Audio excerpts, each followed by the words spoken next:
As Eothas' voice fades, the enormity of what you've accomplished sinks in. You have confronted a god. You have rediscovered the ancient city where the wheel was forged, and you have seen the wheel shattered. What comes next is uncertain, but already the legend spreads of the Watcher who survived Andra's mortar and stood toe-to-toe with Eothas. Eothas channels his essence into Bareth, empowering the god of doors, cycles, and life and death beyond all other gods. Bareth vows to maintain peace and order in the here and the beyond, while Kith labor toward a solution. The other gods, for the time being, submit. Under Bareth's guidance, the world becomes a more predictable, stable place. Seasons fall into a disturbingly regular rhythm, and wars, famines, and natural disasters dwindle. But so too do surges of prosperity and innovation. Great minds around the world work methodically toward salvation, both unhindered and uninspired by changes, upheavals, and the unexpected. Under Ferrante's guidance, the Principi Sen Patrena lay claim to Ukaizo and begin the difficult work of nation-building. They establish a formal government around the Consuelo Mes Casitas and learn to cultivate and trade for the resources they once seized and stole. Their neighbors in the archipelago are initially reluctant to accept them, but given the ample protection that Andra's Spire affords Ukaizo, they have little choice. The Valian Trading Company and the Royal Deadfire Company continue trading in the region, though they're now forced to pay tariffs to the very pirates who once robbed them. Rauatai enjoys a respite from the storms, though the Principi's control of Andra's Spire remains a constant threat. Demoralized by the loss of Ukaizo, the Huana tribes fragment further. All of Queen Onikaza's work to unify her people falls apart, and foreign traders openly flout the decrees of the Kahanga crown. The mysterious deaths of Governor Clario and Storm Speaker Ikawa provoke hostilities between the Valian settlers and the Huawan residents. What starts with angry words escalates to retaliatory killings as each side blames the other. By the time anyone bothers to question the strange coincidences surrounding their deaths, including reports of a cloaked Omawi woman seen in both the port and the village, both sides have gone too far to turn back. As the conflict tears both the village and the town apart, many people, Huana and Valian alike, drift away in search of other opportunities. Many find themselves among the newly empowered Principi. After the violence they've already seen, piracy doesn't seem so bad.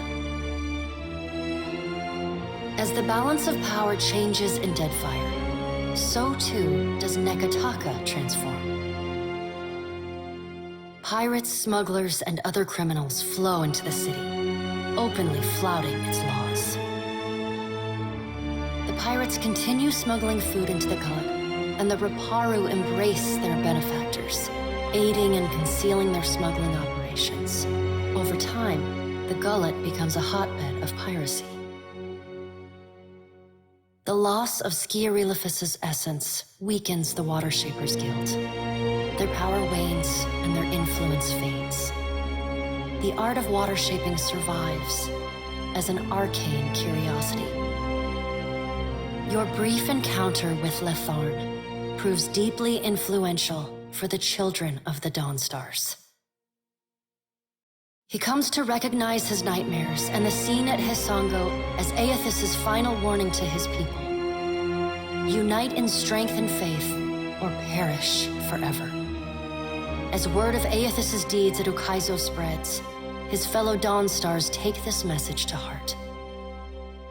As Eothas pours his essence into Bareth, so too do the children of the Dawnstars pour their faith into the god of doors and cycles, life and death. Some pray for guidance and order. Others take it upon themselves to enforce it. They sharpen their scythes and sickles to defend the peace they have been granted. They failed Eothas before. They will not fail Bareth now. Ruanu, the chieftain of the Huana at Tikawara, dies mysteriously. The tribe finds his body washed up on the same beach where Anaharu challenged him to the trial of waves. Some blame Anaharu's vengeful spirit. Others see it as Ngati's final judgment.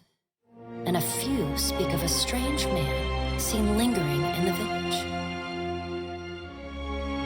The leaderless tribe eventually scatters. Some head to Nekataka, while others seek out the Wahaki. To the misfortune of many, a group of slavers remains entrenched on Crooksburg. While they profit off the misery of Kith, no one is able to stop them. The dragon, Neraskirlas, no longer passes between Eora and the White Void, and the dead flow slowly breaks apart, exposing the temple long frozen within. Under Halfjorn's guidance, the Harbingers of Dusk resettle within Remergon's temple, vowing to forever protect it from the defiling touch of outsiders. Over time, the group becomes increasingly reclusive and fanatical, attacking any who dare approach their holy site. Having vowed to enact Remergon's will as his Dusk Speaker, you find the god of decay and disaster a consistent presence in your life.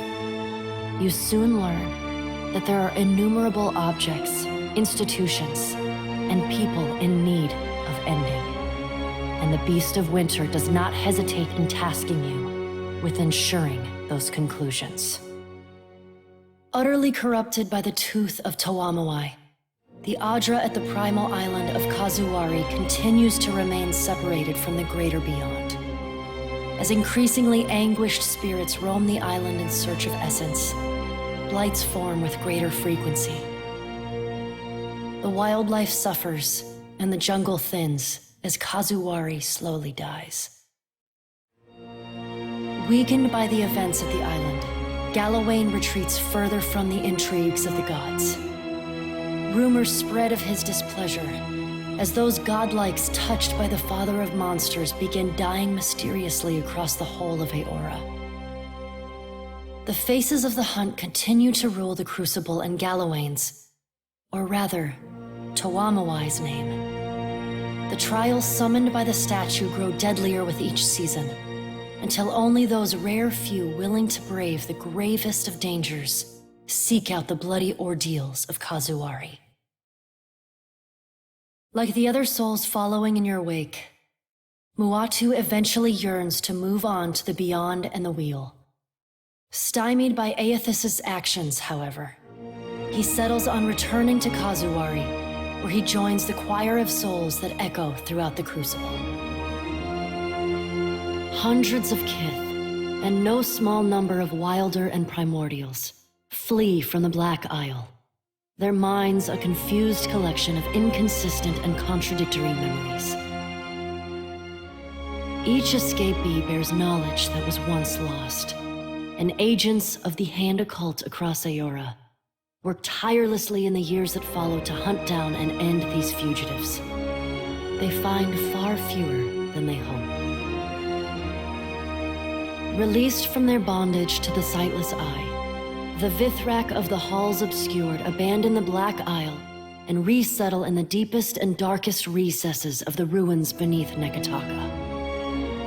Sisak and his colony remain secretive and isolated, however, rarely interacting with those Kith crawling about in the sunlight above. Consul Hot's ascension to near divinity shocks the circle of Archmagi, who are uncharacteristically rapid and unified in their response. Immediate and violent censure of the Lich.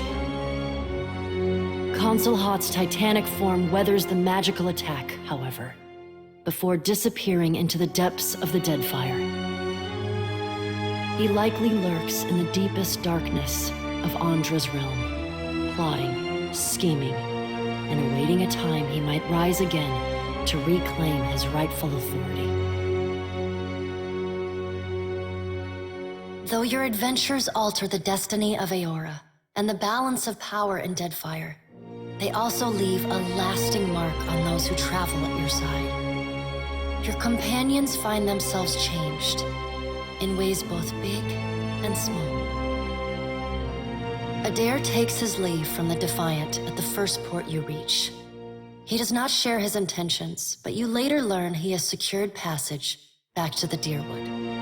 There, he traces the footsteps of Eothas in reverse, working to repair the devastation his god has wrought. Shodi is not a priestess who understands the meaning of subtlety. As such, she makes her girlish crush on Adair painfully obvious from the moment she first sets eyes on the strapping fighter. Early in your travels, Adair appears discomforted by her persistent flirting. He often grimaces when she sidles up to him, and he takes endless pains to keep their conversations terse and to the point.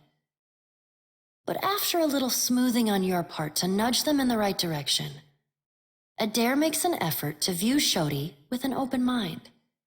And Shodi begins teasing the veteran fighter in a more companionable and less amorous manner. After saving each other's hides a couple times and sharing more than a few laughs, the two form an easy, and you suspect, lifelong friendship. Plagued by constant nightmares and hallucinations, Shodi becomes increasingly disassociated from reality. Meanwhile, her power continues to grow with every soul she harvests. You start to notice sliced-up animal corpses everywhere you two travel. But when confronted about it, Shodi stomps her feet and fiercely denies any wrongdoing. Then, one night, Shodi wakes, but never leaves the nightmare. Shivering uncontrollably, she packs up her belongings and slips away into the darkness, murmuring that she must return to the Temple of Gon in order to fulfill her purpose to her god. But she never reaches the temple.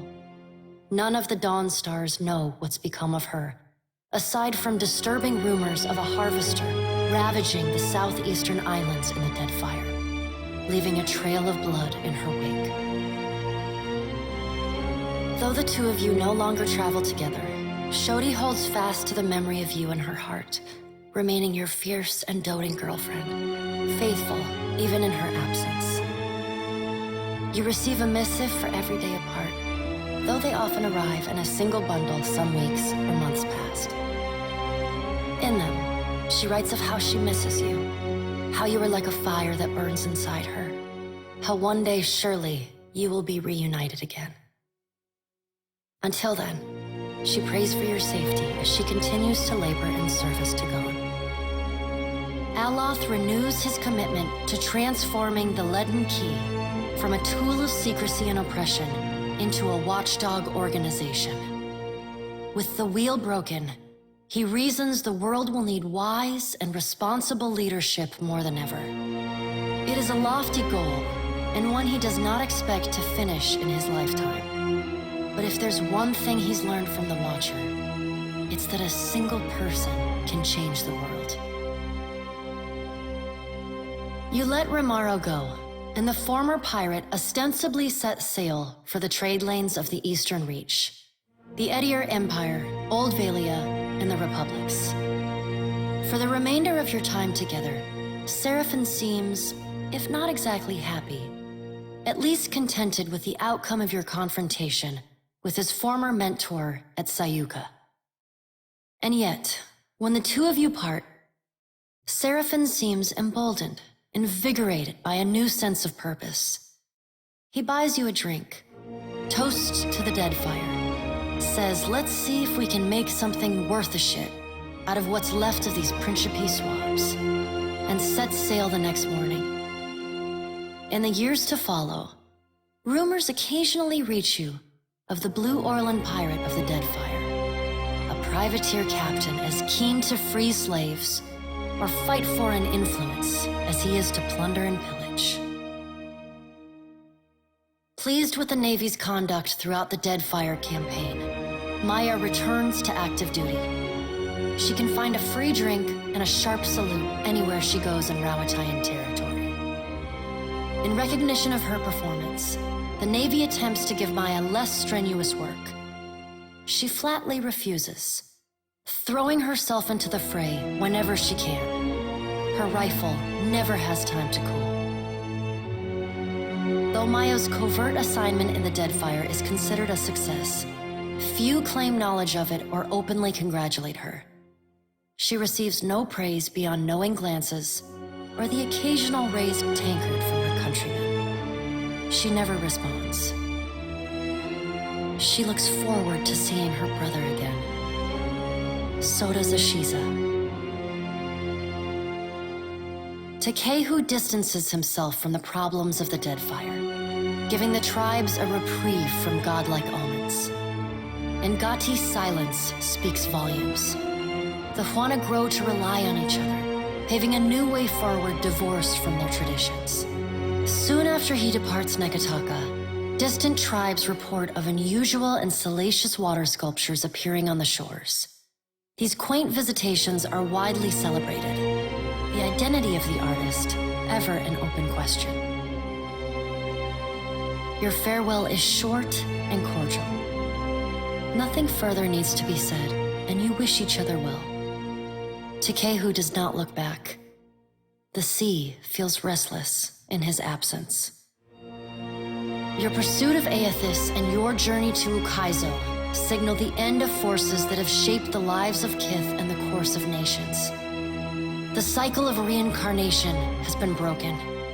The storms of Andra's mortar have calmed. Yet each ending promises a new beginning.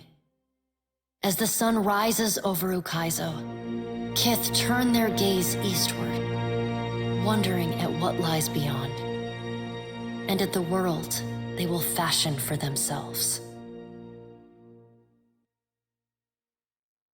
As the Watcher of Cadnua and the former Herald of Bareth, you return to your ship and begin the long journey home. You hope for calm weather.